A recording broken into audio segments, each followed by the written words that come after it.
Veja bem, você que sempre está conosco, em Números 13, é um momento importante na vida de Israel, do povo de Deus. Resumidamente, o que estava acontecendo ali, ou o que já tinha acontecido ali. O povo já tinha conhecido os sinais de Deus. Moisés, ele já havia sido levantado nesse tempo, e Moisés, ele também já tinha realizado, e Deus já tinha usado Moisés em grandes coisas. As pragas já tinham acontecido, Deus já tinha tirado Israel do Egito, o Mar Vermelho já tinha se aberto, o povo já tinha passado pelo Mar Vermelho. Veja bem como é que são as coisas, né? E o povo já estava tendo alguma experiência com Deus. E quando chega o ponto de espiar a bênção de Deus, de espiar aquilo que Deus tinha prometido para o povo, é aonde começa a história que nós estamos colocando aqui para os irmãos. E foi o Senhor que mandou que Moisés, ele enviasse espias na terra. A palavra diz no verso 1, e falou o Senhor a Moisés, você que me acompanha, envia homens que espiem a terra de Canaã, que eu hei de dar aos filhos de Israel. De cada tribo de seus pais enviareis um homem, sendo cada qual maioral entre eles. Veja bem a palavra maioral. Deus, quando pediu a Moisés que enviasse pessoas para ver a promessa, para espiar a promessa, para relatar a promessa, Deus, ele não convocou qualquer uma pessoa. Quando Deus fala a Moisés, Deus pede que tire do meio das tribos de Israel maiorais. Que seriam as palavras maiorais? Seriam pessoas que tinham liderança dentro das tribos, seriam pessoas que influenciavam. A palavra vem dizer mais tarde que eram cabeças das tribos de Israel. E assim foi feito. Moisés separou então aqueles homens, e separou, por exemplo, Samua, separou, por exemplo, Safate, Samua, que era da tribo de Ruben, Safate da tribo de Simeão, da tribo de Judá, Calebe, e assim ele foi fazendo da tribo de Efraim, Oséias, que é Josué, na verdade, filho de Num, e foi separada toda a liderança para espiar a terra que o Senhor havia prometido. E ainda dentro dessa história, Moisés, ele chega para o povo, para aquelas pessoas, melhor dizendo, que tinha sido escolhidas para ir à terra, para ver a promessa, e falou com eles assim: olha, traga para mim um relatório, diz como que é o povo, diz se são fortes, se são fracos, vê se a terra produz, ou se a terra não produz, se a terra é magra, ou se a terra é forte. Interessante essa expressão magra e forte, quando se fala de terra, e nós conhecemos um pouquinho sobre essa área. Quando se fala de uma terra forte, não apenas está dizendo de uma terra que produz muito, mas está dizendo de uma terra argilosa, de uma terra que contém matérias orgânicas em certas abundâncias, uma terra que contém argila, uma terra que contém silt, uma terra que é rica em minerais. Essa é uma terra forte. E qual é, pastor, a terra fraca que ele se referia? É aquela terra realmente considerada árida. Quando você pega uma terra que ela possui muito sal, é uma terra realmente fraca de produção. Você pode até colocar água em abundância, você pode irrigar, você pode regar, você pode fazer todos os turnos de rega, você pode então receber até chuva do céu, você pode produzir com adubação da melhor qualidade, mas aquela terra, ela não vai produzir produzir, não tem jeito, ou quando ela produz ressequida. Então essa é uma diferença entre uma terra magra e uma terra forte. A terra forte, ela produz, mesmo se não chover, ela consegue sustentar a planta, mesmo se não houver água em abundância, ela consegue fazer com que a planta se mantenha verde e chegue em bom estado de produção. Mas a terra magra, a terra infértil, a terra desértica é diferente. Ela às vezes recebe todos os suprimentos minerais, todos os nutrientes, e mesmo assim não se produz. E Moisés pede esse relatório do povo, das pessoas que habitavam ali, quais eram inclusive as cidades fortificadas, e pede um relatório completo, desde a sociedade, o modo que o povo vivia, até a sua parte cultural e a sua parte sobre o desenvolvimento agrícola daquela terra. E aqueles 12 homens foram separados para isso. Da mesma forma, Deus separou você aqui nessa noite para fazer uma grande obra para Ele. Ninguém está aqui no mundo, eu sempre digo isso, sem produzir nada.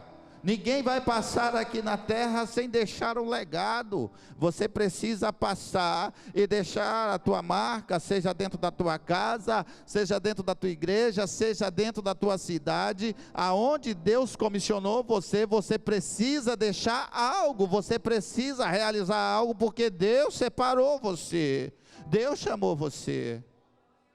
Veja bem, Deus chama aqueles homens. Moisés separa, homem de Deus, e aqueles homens foram separados como obreiros que são separados para uma seara, mulheres e homens de Deus, e eles vão cumprir essa missão. E a palavra de Deus diz que eles subiram da terra de Canaã, olharam para a banda do sul, subiram as montanhas, desceram, foram a vales, passaram por cidades fortificadas, viram realmente qual era o povo que estava na terra, subiram e desceram, vieram até Escol, e dali cortaram um cacho de uva, e eles mesmos que deram esse nome Escol. Esse nome Escol significa a terra do cacho, cachos de uva.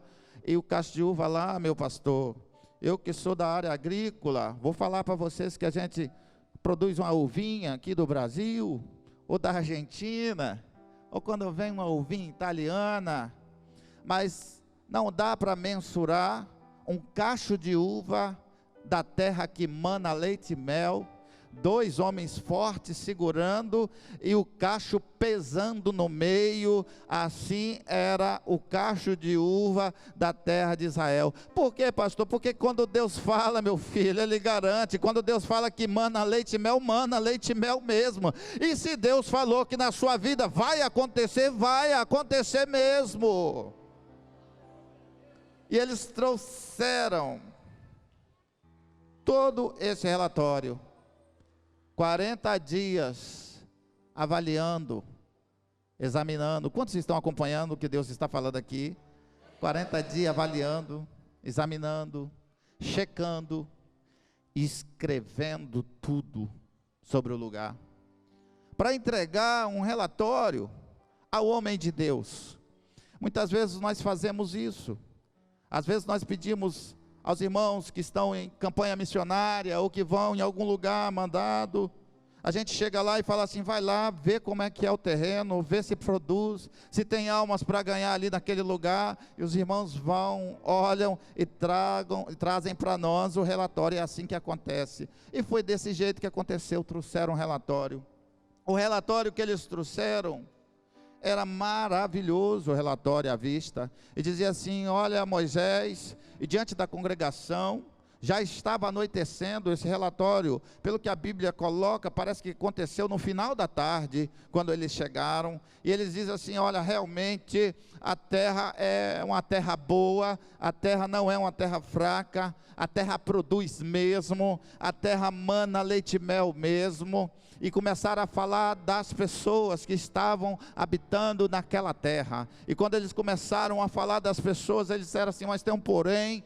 as pessoas que habitam naquela terra, são pessoas poderosas, as cidades são fortificadas, as pessoas são, eu vi lá os filhos de Anak, eu vi lá os filhos dos gigantes, e até aí tudo bem. Caleb já sentiu que o relatório estava fugindo da mão, que o relatório que eles estavam dando, eles estavam relatando o que eles viam fisicamente, mas Caleb já começou a ter a visão espiritual. Muitas vezes nós precisamos discernir a nossa visão física da nossa visão espiritual. Muitas vezes nós só vemos até a parede, mas o Deus que você serve vê além da parede, e Caleb via além da parede.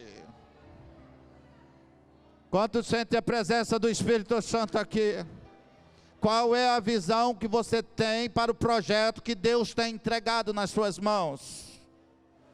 Qual é a visão? A visão é física do momento e trazendo um prognóstico ruim, fazendo uma visão totalmente materialista daquilo que você vê, ou a tua visão é espiritual? E quando eles fazem esse relatório, eles trazem para Moisés um relatório físico e sem perspectivas espirituais, sem perspectiva de crescimento. Tem muita gente assim na igreja, que não tem perspectiva nenhuma, que acha que nunca vai ser nada, que acha que nunca vai produzir nada, parece que não é notado, e é isso, é aquilo. Não é este o relatório que Deus quer para você. Olha, ainda que o homem não te vê, ainda que ninguém está te vendo, há uma visão de Deus para você. Tenha visão espiritual das coisas que você não vê. Esse é o princípio, o fundamento da fé. Senão não acontecem as coisas.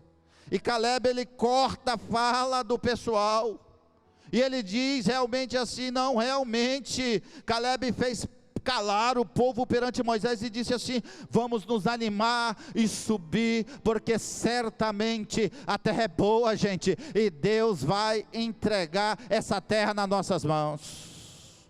Olha aí, nessa noite Deus está falando de projetos, aleluia. Nessa noite Deus está falando que vai entregar na sua mão algo. Quantos creem nessa palavra? E Deus entrega mesmo projetos.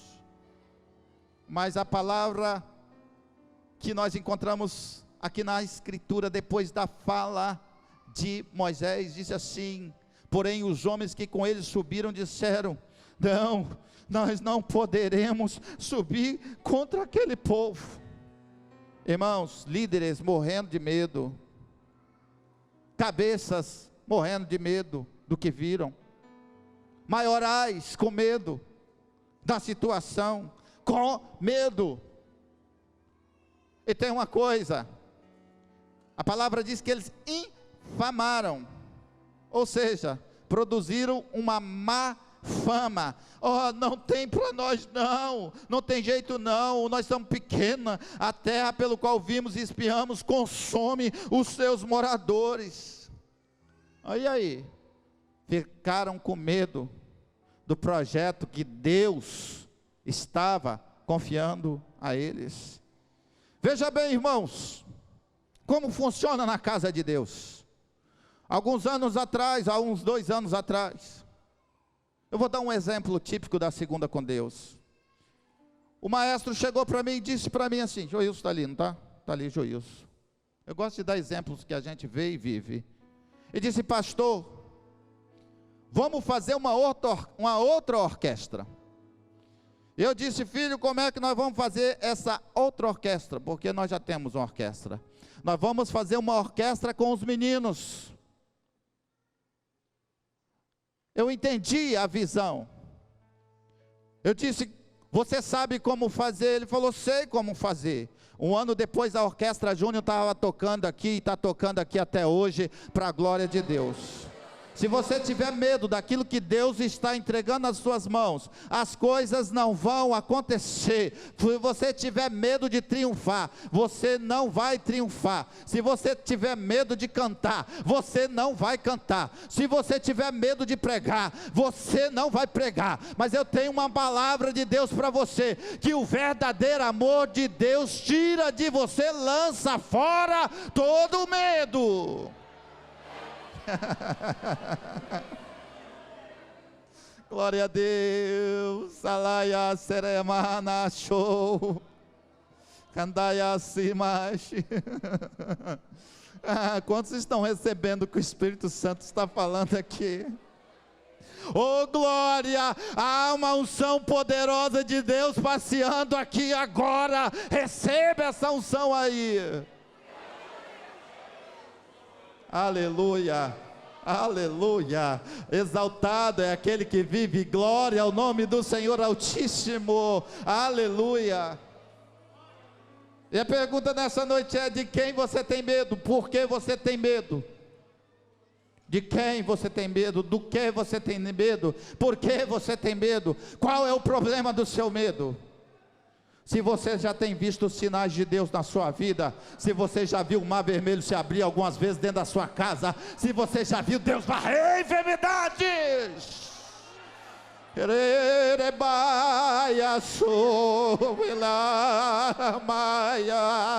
Deus entrega um projeto a alguém aqui hoje.